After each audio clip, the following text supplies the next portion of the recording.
등기부엔 멀쩡 그런한 임차인 임차권 등기에 전세금이 묶였다. 최근 한 임차인이 겪은 황당한 사례는 우리 임대차 제도의 구조적 허점을 여실히 보여준다.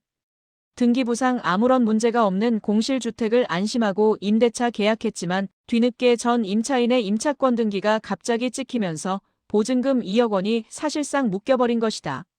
전 임차인이 받지 못한 보증금 2억 5천만 원이 새로 등재되면서 아무 잘못도 없는 현 임차인의 보증금 회수는 심각한 위기에 처했다. 문제는 이러한 사태가 불법이 아닌 현행법제 아래에서 충분히 가능한 일이라는 점이다. 임대차가 종료되었음에도 보증금을 돌려받지 못한 임차인은 이미 이사한 뒤에도 임차권 등기 명령을 신청할 수 있다.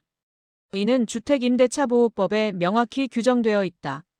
즉, 점유 여부와 관계없이 보증금을 돌려받지 못했다면 누구나 임차권 등기를 신청할 수 있는 것이다. 더 심각한 문제는 임차권 등기를 하면 대항력과 우선 변제권을 다시 취득하게 된다는 점이다. 전 임차인이 이미 대항력을 갖고 있었는지 여부와 무관하게 임차권 등기를 마치는 순간 그 효력은 살아난다. 반면 그 이후에 들어온 새 임차인은 우선 변제권조차 갖지 못한다. 이로써 후순위 임차인은 보증금 회수의 위험을 사실상 혼자 떠안게 된다.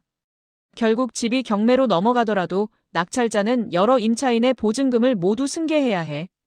주택가격 대비 보증금 규모가 과도한 물건이 되어버린다. 낙찰자는 나타나지 않고 유찰만 반복되며 새 임차인의 보증금 회수 가능성은 한없이 낮아진다.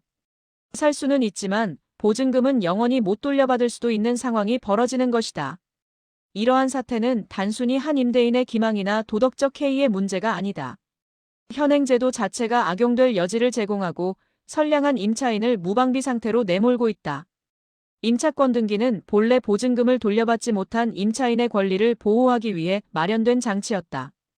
그러나 이 제도가 새로운 임차인의 재산권을 짓밟는 방식으로 작동한다면 이는 제도 설계의 실패에 가깝다. 임대인의 고의적 기망, 보증금 미반환의 반복, 임차권 등기의 후순위자, 지배 문제를 제어할 장치가 부재한 것이 현실이다. 전세 제도는 세계적으로 유례가 없는 규모의 거액을 걸고 체결되는 계약이다. 그럼에도 불구하고 이를 뒷받침할 법적 안전장치는 취약하기 짝이 없다. 전세 사기, 깡통 전세, 보증금 미반환 사고가 끊이지 않는 이유는 냉정히 말해 제도적 방치 때문이다. 따라서 다음과 같은 개선 방향을 적극 검토해야 한다. 1. 후순위 임차인의 권리 침해를 막기 위한 임차권 등기 효력 제한. 대항력 부활 범위 제한. 후발 임차인에 대한 우선 변제권 보호 장치 마련. 2. 임대인의 보증금 미반환 행위에 대한 강력한 책임 강화. 고의적 기망에 대한 형사행정적 제재 필요. 3. 전세 중심의 구조 개편. 월세 중심으로의 점진적 전환 정책. 주거 안정성 확보를 위한 공공민간의 다양한 주거 상품 개발. 임차인은 주거 약자다. 살 곳이 필요하기 때문에 계약을 체결할 뿐 임차권 등기가 뒤늦게 튀어나와 보증금이 묶일 것이라 예측하기란 사실상 불가능하다. 더는 선의의 피해자가 나오지 않도록 임차인을 보호하기 위한 제도는 보다 정교하게 설계되어야 한다.